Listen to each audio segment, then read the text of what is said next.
Christ, who won the Democratic gubernatorial nomination Tuesday, was in his hometown of St. Petersburg when he told assembled supporters and press he doesn't want DeSantis voters' support.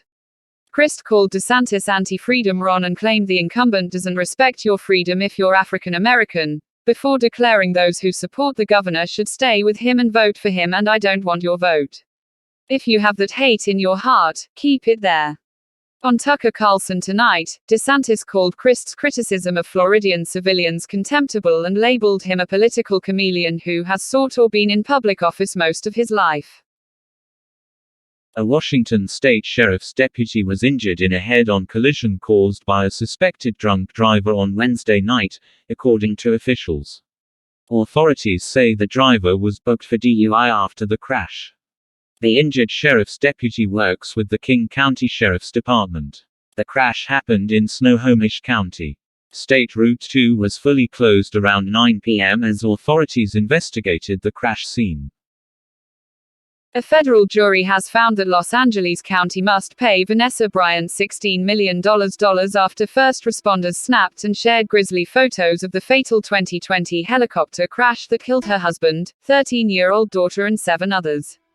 The panel of 9 jurors agreed that deputies and firefighters invaded the privacy of Kobe Bryant's widow and brought her emotional distress by taking photos of the remains of the NBA star and his daughter Gianna.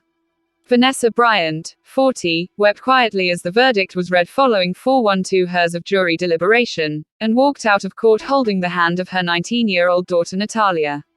After leaving court Wednesday, Bryant posted a picture to Instagram of her posing with her late husband, known on the hardwood as the Black Mamba, and daughter.